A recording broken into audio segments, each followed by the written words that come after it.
Method of variable separable. कोई भी differential equation को अगर उसका वेरिएबल को सेपरेट कर दे तो उसको वेरिएबल सेपरेबल कहेंगे। जैसे ऐसे ही अभी रफ कर दें, मान लो कि M D x plus N D Y ना लिखना है, अगर ये लिखो, या जो अभी डी वाई डी एक्स बराबर function of two variable function of X और वाई, वैसा भी लिख सकते हैं या ऐसा लिखो। इसको क्या कर सकते हो, अगर तुम वेरिएबल को सेपरेट कर पाओ, वेरिएबल को सेपरेट मतलब डी एक्स के साथ फंक्शन ऑफ एक्स बना पाओ और डी वाई के साथ फंक्शन ऑफ अगर वाई कर पाओ, अगर इस तरह से तुम इस डिफरेंशियल इक्वेशन को ट्रांसफॉर्म कर पाते हो तो इस मेथड को हम लोग कहते हैं मेथड ऑफ वेरिएबल सेपरेबल, या ये कहेंगे this differential equation is variable separable, ये भी बोल सकते हैं, है ना। तो सॉल्यूशन के लिए क्या करेंगे, कुछ करना नहीं है, अगर वेरिएबल सेपरेट हो गया, dx के साथ x का फंक्शन है इंटीग्रेट लगा दो, dy के बाद साथ y का फंक्शन है इंटीग्रेट लगा दो, राइट साइड इंटीग्रेट करोगे तो इसको आगे चल के c लिख देंगे। इसका मतलब अगर इसको करोगे तो ये हो जाएगा तुम्हारा जो भी हो ये यहाँ पे, तो यही हो जाएगा उसका सॉल्यूशन। dx है, x का फंक्शन है, सिंगल इंटीग्रेशन है, कोई ना कोई मेथड फॉर्मूला टेक्निक लगा के अपना कर लेंगे। सेम टू सेम y का फंक्शन है, dy है, y के रिस्पेक्ट में इंटीग्रेट कर लेंगे, और राइट साइड जीरो था तो उसको c बना देंगे। फर्स्ट ऑर्डर फर्स्ट डिग्री का है, एक ही कांस्टेंट होगा, जितने सारे जितना डिग्री होगा जो हमारा ऑर्डर होगा उतना ही सारा आर्बिट्रेरी कांस्टेंट होता है। अभी फॉर्मेशन में हम लोग देख लिए, है ना, उल्टा चले थे। अब हम लोग क्या करेंगे, सॉल्यूशन की ओर जाएंगे, उस इक्वेशन को ढूंढेंगे जिसको डेरिवेटिव करने पे ये दिया हुआ रहता है क्वेश्चन मेरा। ठीक है, चलो समझ में आ गया, फटाफट करके इस चीज को लिखते हैं, इस चीज को लिखते हैं। If the given differential equation, if the given differential equation can be written in the form of कोई भी ले लो, f1 लिख देते हैं, f1 dx plus f2 y, f2 है ये, dy इक्वल टू 0।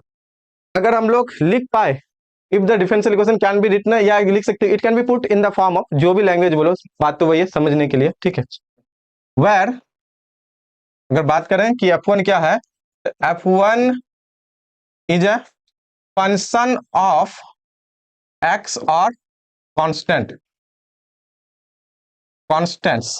f1 क्या होगा, फंक्शन होगा या तो x का या कांस्टेंट हो, एंड f2y इज ए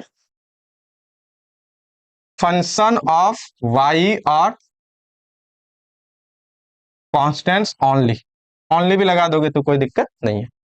ये x का फंक्शन होना चाहिए, ये y का फंक्शन होना चाहिए। अगर first order first degree differential equation को तुम इस तरह से अगर पुट कर दिए तो इसको कहेंगे, जिस मेथड से इसको सॉल्व करते हैं उसको कहते हैं मेथड ऑफ वेरिएबल सेपरेबल। ठीक है, वेरिएबल सेपरेबल। जनरली मेरा M D x plus N D Y था, तो एम और एन तो यहाँ पे ऐसा तो कुछ बोला नहीं गया। एम और एन के बारे में क्या बोलता है, वो फंक्शन होगा एक्स वाई या कांस्टेंट, मतलब तीनों का फंक्शन हो सकता है ना, फंक्शन ऑफ टू वेरिएबल। अगर तुम सेपरेट कर पाए तो अच्छी बात है, नहीं कर पाए तो फिर कुछ और सोचा जाएगा, है कि नहीं। तो अगर ऐसा कर दिए तो फिर अच्छी बात है, जहां पे एफ एक्स का फंक्शन या कांस्टेंट, ये वाई का फंक्शन या कांस्टेंट, ये बेसिकली सिंपल बात है। देन वी से दैट, हम लोग ऐसा बोल सकते हैं, then we say that the differential equation is variable separable,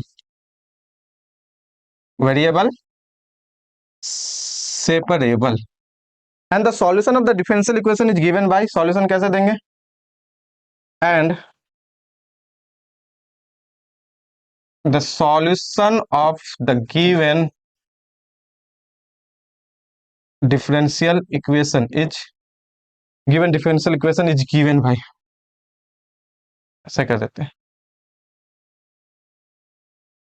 कैसे दिया जाएगा, इंटीग्रेट कर देना है इसको, f1 x को x के रिस्पेक्ट में बोथ साइड इंटीग्रेट कर दो, f2 y को y के रिस्पेक्ट में राइट साइड करोगे तो एगो c आ जाएगा, और यही c जो है मेरा आर्बिट्ररी कांस्टेंट। ये हो गया मेरा solution, where c is an arbitrary constant.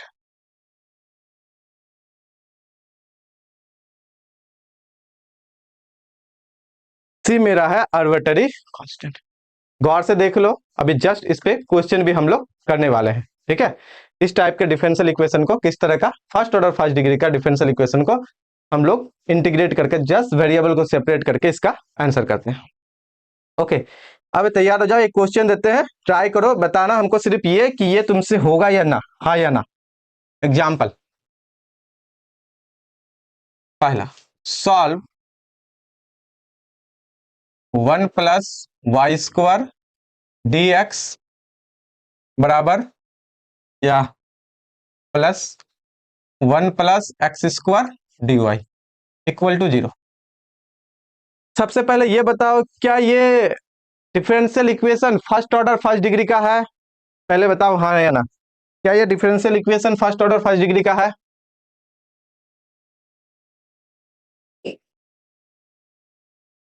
Yes.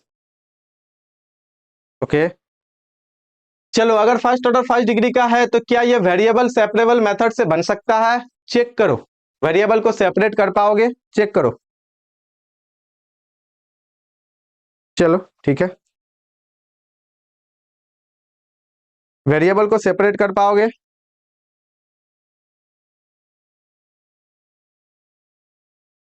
एकदम, अगर वेरिएबल सेपरेट कर पाओगे तो ठीक है।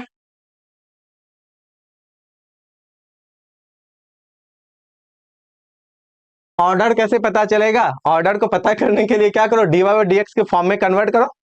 ऑर्डर को अगर पता करना है तुमको, जिसको ऑर्डर का लगता है फर्स्ट ऑर्डर फर्स्ट डिग्री में है, तो ऑब्वियसली है कैसे, अगर dx को मल्टीप्लाई कर दोगे, डिवाइड कर दोगे, तो तुमको क्या दिखेगा? 1 + y²। ये तो ऐसे दिख रहा है। अगर यहाँ पे कुछ स्क्वायर होता या dy/dx या d² y होता तो फर्स्ट ऑर्डर में नहीं होता, है ना। फर्स्ट ऑर्डर फर्स्ट डिग्री के लिए हम लोग यहाँ पे देख चुके हैं, कैसे लिखते हैं उसको, कहाँ गया फर्स्ट ऑर्डर फर्स्ट डिग्री के लिए। ये देखो mdx + ndy है, तो यह dx है, यह dy है। या तो ऐसा लिखो आप, या ऐसा लिखो। तो m क्या है, और m और n जो है वो फंक्शन है एक्स वाई या कांस्टेंट का, बस इतना ही ना बोला गया है, m और n फंक्शन है एक्स वाई और कांस्टेंट का। तो अगर यहाँ पे आप इस क्वेश्चन को देखोगे, क्या ये इसको m नहीं लिख सकते हैं? इसको n नहीं लिख सकते हैं? mdx + ndy हो गया, तो फर्स्ट ऑर्डर फर्स्ट डिग्री है। फर्स्ट ऑर्डर फर्स्ट डिग्री है तो बस इसको अब पता ये करना है कि यह वेरिएबल सेपरेबल है, तो हाँ है, वेरिएबल सेपरेबल भी है। चेक करो, देखो वेरिएबल सेपरेबल भी हो जाएगा। क्या करना है इसको सॉल्यूशन के लिए, सॉल्यूशन कर ही देते हैं हम, तब तक तुम लोग भी सॉल्यूशन कर सकते हो। गिवन सॉल्यूशन शॉर्टकट में करेंगे, पूरा लिख के नहीं करेंगे। This is first order first degree differential equation which is in the form of mdx + ndy। ठीक है, विच इज, लिख देते हैं एक question, in the form of, किस फॉर्म में है, mdx + ndy equal to 0, where m बराबर कितना है, 1 + y² एंड n बराबर है 1 + x²। हम बोले थे m और n दोनों x y या कांस्टेंट कुछ भी हो सकता था, यहाँ 1 + y² + x भी हो जाता, कुछ भी हो, बस डेरिवेटिव कंटेन नहीं करना चाहिए। ठीक है, अब बोले वेरिएबल सेपरेबल है तो शायद हो जाएगा, देखते हैं। 1 + x², चलो लिख दिए इसको, तो इधर रख देते हैं dy बराबर, लिख देते हैं -1 + y² dx। हम क्या बोले, y के साथ फंक्शन ऑफ y चाहिए, x के साथ फंक्शन ऑफ x चाहिए। अगर ऐसा कर पाए तो वेरिएबल सेपरेबल। एक काम करो ना, 1 + y² को इधर डिवाइड कर दो और उसको उधर लेके चला जाओ, है कि नहीं। तो कितना हो जाएगा इधर, 1/1 + y², ये हो गया dy, और राइट साइड कितना हो गया, -1/1 + x², ये हो गया dx। क्या ये f1y और f2x नहीं है एक जैसा है? वेरिएबल सेपरेबल तो हो गया। ये डिफरेंशियल इक्वेशन कैसा है, वेरिएबल सेपरेबल है। वेरिएबल सेपरेबल है, अब क्या करना है, सिंपल इंटीग्रेट करो और सॉल्यूशन हो जाएगा, है ना। Integrating, integrating on both side. ठीक, जब इंटीग्रेट करोगे तो कितना आ जाएगा इसका, 1/1 + y² dy। इसको तुम लेफ्ट साइड भी लेके आ सकती हो या राइट साइड भी रख दो। हम लेफ्ट साइड लेके आ गए, कोई दिक्कत नहीं है, किधर भी रख दो। लेफ्ट साइड लेके आने में एक फायदा हो गया, इंटीग्रेट करोगे तो एक सी इधर लगा देते हैं, क्योंकि माइनस इधर प्लस में लिख दिए। ठीक है, आगे इसको इंटीग्रेट करने के बाद कितना आना चाहिए यहाँ से, ये हो जाएगा tan inverse y + tan inverse x equal to C already दे चुके हैं, तो इंटीग्रल कांस्टेंट लगाने की जरूरत नहीं, एक बार ऑलरेडी हम लगा चुके हैं। ठीक है, यही मेरा हो जाएगा रिक्वायर्ड आंसर, यही मेरा हो जाएगा आंसर। ठीक है, where c is an arbitrary constant. Arbitrary लिखना, और ये लाइन लिखना ही लिखना है अभी के लिए, जब तक कि हम इनिशियल कंडीशन वगैरह कुछ ना दे, तब तक इस लाइन को लिखना है, सी आर्बिट्ररी कांस्टेंट है। बताओ समझ में आया? क्वेश्चन को देखो एक बार अच्छा से और बताओ समझ में आया कि नहीं आया। क्वेश्चन ये समझ में आया कि नहीं आया बताओ। हाँ या ना जवाब करो कमेंट पे। क्वेश्चन को देखो अच्छा से, साइड हो जाते हैं। गौर से देखो क्या किए, पहले तो first order first degree check कर लिए, m D x plus N D y में है तो उसके बाद ये सब लिख दिए, जरूरी नहीं है। वेरिएबल को सेपरेट हो पा रहा है, बिल्कुल हो पा रहा है, थोड़ा सा अरेंजमेंट किए सेपरेट हो गया।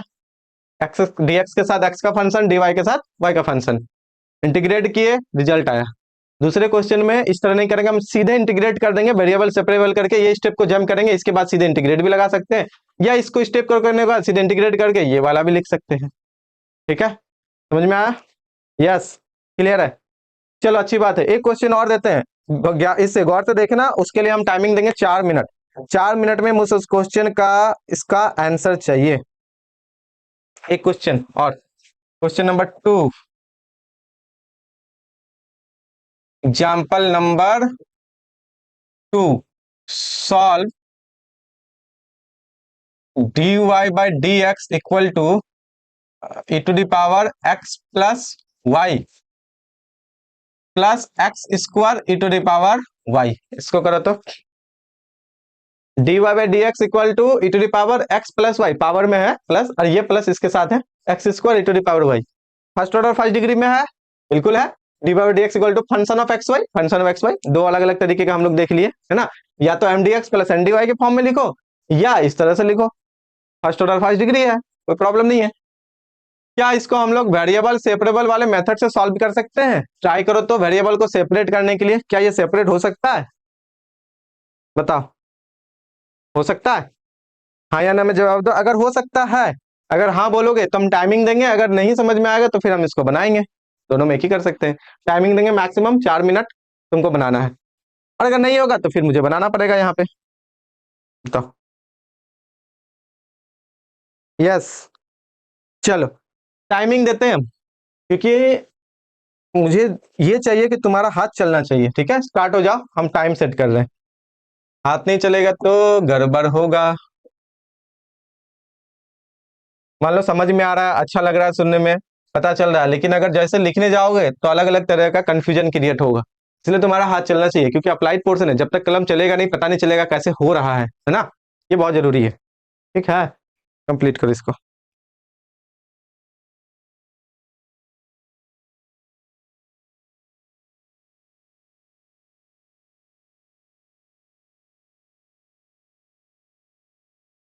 जब हो जाए,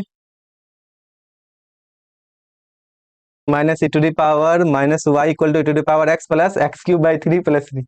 ठीक है, सीखा। खैर, तुम्हारे लिए सिर्फ ये टास्क रहेगा कि किसी भी क्वेश्चन को कितना जल्दी अप्लाइड को सॉल्व कर पाए, क्योंकि अप्लाइड लेंदी भी रहता है, देख चुके हो है ना।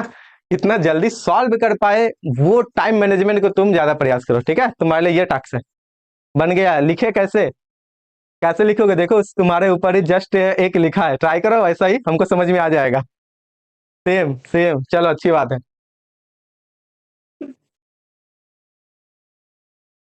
बहुत बढ़िया, 2 मिनट में हो गया। शॉर्टकट में हम भी इसको निकाल देते हैं।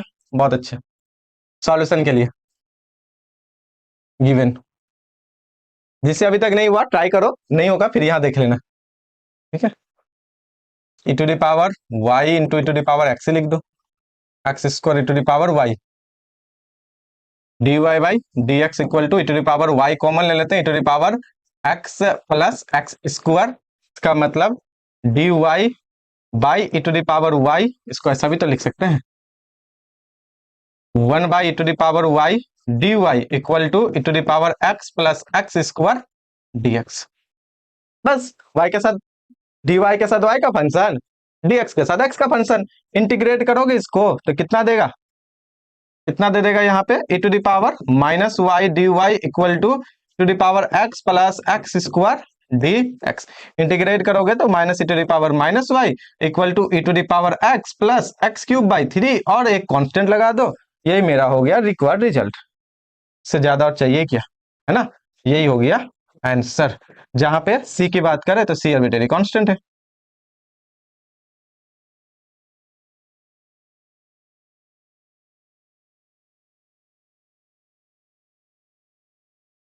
क्लियर।